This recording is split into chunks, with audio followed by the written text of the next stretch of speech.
خلاف چلو صاحب پوچھنا تھا کہ ابھی جو موجودہ صورتحال ہے اس میں ایک انسان چاہے وہ مثلا اس کے باوجود کا مسلک کیا ہو کون سا بھی ہو صحیح راستے پر اگر دیکھا جائے کہ سیدھا راستہ یا جو صحیح اسلامی تعلیمات ہیں اس کے لیے کیا ذرائع ہیں اس وقت جو مسلط ہو؟ ٹھیک ہے. اس میں اعجاز صاحب ایک بات تو یہ ذہن نشین کرنی چاہیے جو حضرت امام حسن رضی اللہ تعالیٰ نے کہی تھی کہ جب لوگ بیٹھے تو یہ سوال پیدا ہوا کہ اتنا اختلاف ہے امت میں لوگ کیا فیصلہ کریں کون حق پر ہے کون باطل. بڑی پتے کی بات کی انہوں نے کہا نجات کے لیے اتنا ہی کافی ہے کہ جن باتوں پر امت متفق ہے نا سارے گروہ مانتے ہیں اس کو تو مضبوطی سے پکڑ لینا اس میں تو شک کوئی نہیں. جن میں جھگڑا ہے ان میں سے آپ اپنی حد تک کوشش کریں سمجھنے کی جو سمجھ آئے گی انشاءاللہ اس پر اللہ جنت ہی دے گا. دوسروں سے جنگ نہ کریں دوسرے کو سمجھنے وہ سمجھ اختلافی معاملے میں رواداری سے کام لیں جو آپ سمجھتے اس کو مانیں دوسروں کو حق دیں کہ جو انہوں نے صحیح سمجھا اس کو مانیں کیونکہ آج نہ تو اللہ کے رسول علیہ السلام ہمارے سامنے ہے نہ آپ کے ہاتھ کی لکھی ہوئی حدیث کی کوئی کتاب ہے روایتیں ہیں کوئی کہتا ہے یہ روایت ضعیف ہے. سارے ایمانداری سے تلاش تو سارے کرتے ہیں کہ حضور کا طریقہ کیا اس طریقے سے اگر کسی کو سمجھ آتا رفع الدین جاری رہا وہ کرتا جو کرتا آپ نے چھوڑ دیا ہے سارے ایمانداری سے حضور کی سمجھ نہیں کوئی مشکل مسئلہ. آپ اعجاز دیکھیں گے تو 999 باتیں متفقہ جو کرنے کی ہے نا اخلاقیات اور عبادات اور نیکی پکی اس میں کوئی جھگڑا نہیں وہ تو ہم کرتے نہیں جو ہے نا یہ فقہی مسائل دو چار ان کو اچھالتے رہتے ہیں جس سے پتہ چل رہا ہے کہ بس اسلام میں جھگڑے کوئی نہیں. نماز ہے کون اس کا منکر تو پہلے جو اتفاقی باتیں ہیں نا ان کو اختیار کر لیں تو پھر کوئی بات نہیں پھر نوبت ہی نہیں آئے گی اختلافیوں کے لیے وقت کہاں ہے. اتفاقی چھوڑ کر نا ان کی طرف دوڑتے ہیں. ابھی صورتحال ہے کہ ہر بندہ اپنے کو صحیح سمجھ دوسرے کو نہ صرف صحیح سمجھ رہا بلکہ دوسرے کو غلط سمجھ رہا ہے. یہ بات غلط ہے لوگوں کے سامنے یہ بات پتا چل رہا ہے کہ انسان خود بھی تو کوشش کرے نا جی. نہیں اعجاز یہی ہونی چاہیے بات بھائی جیسے اللہ کے رسول علیہ السلام نے صاف بات کی اور کوئی اتنی وہ پیچیدہ بھی نہیں تھی واضح بات تو تھی کہ جنگ خندق کے بعد بنو قریظہ پر چڑھائی کے لیے آپ نے فرمایا کہ کوئی شخص عصر کی نماز بنو قریظہ کے علاوہ کہیں نہ پڑھے. صاف بات. اب چلتے چلتے وقت ہو گیا تو کچھ صحابہ کرام نے کہا اللہ کے رسول کا منشا تھا جلدی کرنا مگر جب جلدی کرنے کے باوجود وقت جا رہا تو نماز اللہ کہتا وقت پر پڑھو ہمیں پڑھ لینی چاہیے.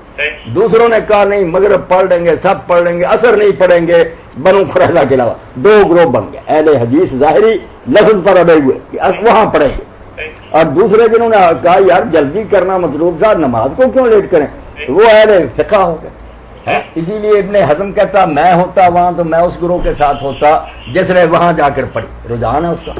ابن قیم ہوتا کہتے ہیں میں ہوتا تو میں بھی ان کے ساتھ ہوتا جنہوں نے راستے میں کام لیا تھا کہ یہاں پر یعنی دونوں راستے حضور نے کھولا اور کسی کو آپ نے برا بلا نہیں کیا فیصلہ بھی نہیں دیا کہ کون سچا کون نہیں. یہ دیکھ لیں حدیث بخاری میں اسی لیے کہ امت کو تنگ نہ کیا ایمانداری سے کوئی اللہ رسول کی بات کو سمجھنے کی کوشش کرے انشاءاللہ وہ دونوں جنت میں جائیں گے. بے شک ان کے مسئلہ میں زمین و آسمان کا فرق ہو نیک نیت دیانتداری سے اللہ کے رسول کا منشا سمجھنے کی کوشش کرے حق درم اور ضدی پکڑے جائے. اللہ اور اس کے رسول کا منشا سمجھنے کے ذرائع ابھی ہمارے پاس وہ بھی تو مسلط ہی رہے نہیں ذرائع کوئی نہیں رہے نہ کوئی.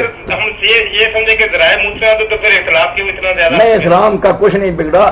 جو چیزیں تھی نا جن سے اسلام بگڑتا تھا ان کو اعجاز بھائی کہتے ہیں ضروریات دین کہ یہ نہیں مانو گے وہ ساری دنیا کی ایک ہے. فکر مند نہ ہو جو باتیں خود اللہ رسول چاہتے تھے کہ یہ کئی طرح کی ہونی چاہیے کوئی بات نہیں کو ہاتھ چھوڑے یا باندھے ناف سے اوپر نیچے اور جو کرتے ہیں وہ بھی مانتے ہیں کہ شیعہ حضرات کے بڑے بڑے علماء مانتے ہیں چھوٹے چھوٹے تو لکھتے ہیں کہ مبتل صراط نماز میں ہاتھ باندھے میں کہتا ہوں آقا محسن حکیم سے بڑا کوئی تھا جس کا خاندان وہاں صدام نے شہید کر دیا اتنا بڑا کنبار ساری دنیا میں ان کے فتوے چلتے ہیں کتابیں. انہوں نے صاحب لکھا کہ بھائی ہم شیعہ باندھتے نہیں مگر یہ کہیں نہیں ثابت کہ یہ مبتل صراط ہے کیوں نماز باطل ہو جائے کوئی وجہ نہیں. اسی طرح امام شافعی وہ باندھتے مگر وہ صاف لکھتے ہیں کہ اگر اسے شخص لٹکا دے اور فضول حرکتیں نہ کرے وقار کے ساتھ کھڑا رہے بھلا باسا اس میں بھی کوئی حرکت نہیں. تو ایسی باتیں جو اعجاز اس سے کیا بگڑتا ہے کہ وہ کر لیا یہ وہ کر لیا بہت معمولی چیز ہے. دن سے دین خراب ہوتا تھا نا حرام اور وہ آپ فکر مند نہ ہو، وہ ضروریات کی حد تک پہنچ گئی. امت جانتی ہے کہ اتنا حرام ہے شراب. ہم زندگی گزار رہے ہیں وہاں تو جی اتنے مسائل گمبھیر ہو چکے ہیں جی. آپ کوئی گمبھیر نہیں ہوئے. یہ کچھ مولوی حضرات کی غلطی ہے کہ اختلافی باتوں پر ہی زور دیتے رہتے ہیں. کتاب میں لوگ سمجھیں یار اسلام میں مناظرہ ہی مناظرہ ہیں کہ فاتحہ کے بغیر نماز نہیں، وہ کہتے پڑھے گا پتھر پڑیں گے. حالانکہ دونوں جانتے ہیں قرآن سر پر کیا جائے کہ صحابہ ہی نہیں تھے جو پڑھتے بھی تھے ٹیچر نہیں بھی پڑھتے. کس کے منہ میں پتھر دے رہے ہو تم؟ کس کو کہہ رہا کہ نماز اللہ سے ڈر جاؤ. جو لکھتا ہے کتاب پہلے مانتا کہ صحابہ کرام رضوان اللہ علیہم 3 گروہ تھے. ہر نہ حالت میں پڑھنے والے پیچھے، بالکل نہ پڑھنے والے، اور جو جہری میں خاموش رہتے تھے سری میں پڑھ، یہ زیادہ تھی. اور مولانا تقی عثمانی اور مولانا ظفر احمد عثمانی رحمۃ اللہ لکھتے ہیں کہ بھائی قیل و قال کا میدان تو اسی جھگڑے نہیں ختم. انصاف کی بات یہی ہے کہ سری نماز میں نہ پڑھنے کی کوئی وجہ نہیں، کوئی ٹکراؤ نہیں کسی آیت سے ہوتا. نہ حدیث سری میں پڑھو. اور جہری کا بھی لکھا کہ اگر جہری میں امام سچے کرتا ہے روک روک کر اس میں بھی پڑھ لے پھر قرآن کیا کہتا. یہ دیکھنا علاوہ سن ضدی لوگ جو نا وہ کہتے ہیں نہیں جس نے نہیں پڑھی نماز ہی. کس کی نماز نہیں؟ کس کو کہتے ہیں نماز؟ زید بن ثابت کی نہیں، عبداللہ بن عمر کی نہیں، عبداللہ بن مسعود کی نہیں. خود امام بخاری مانتے ہیں جزء القرات میں، یہ نہیں پڑھتے. اب ان کو کہتے ہیں کہ نماز. کوئی حیا کیا کرو، اس حد پر رہو کہ ہمارے خیال میں یہ کام بہتر ہے مگر دوسرے کو بھی کہو کوئی بات. مولانا جیسے ہم دین کے طالب علم یہ سمجھتے ہیں کہ بعض معاملات کے اندر صحابہ کرام کا اس قدر اختلاف ہوتا تھا کہ حلت و حرمت تک کی بات ہوتی تھی کہ ایک صحابی کہتے ہیں کہ یہ حلال ہے، دوسرے کہتے ہیں کہ یہ حلال نہیں ہے، لیکن ایک دوسرے کو مسلمان سمجھنا، ان کے ساتھ ملنا ملانا تعلقات رکھنا، یہ ساری چیزیں جاری رہتی تھی. یہ جاری رہتی. اور اس پہ بارے میں ایک بات ذہن نشین رہنی چاہیے. اعلام الموقعین میں ابن قیم بھی لکھتے ہیں، امام شافعی بھی لکھتے ہیں کہ سلف جو تھے نا وہ حلال اور حرام نہیں کہتے.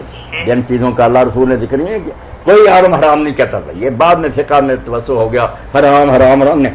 وہ صرف امام احمد کی طرح یہ کہہ دیتے تھے کہ میں اس کو پسند نہیں کرتا، انا اکرہ. حرام نہیں کہتے کہ میں اس کو اچھا سمجھتا. جانتے تھے کہ یہ صاف آیت حدیث تو ملتی نہیں حرام. کہتے مجھے نہیں یہ کام اچھا لگا، مکروہ لا ینبغی.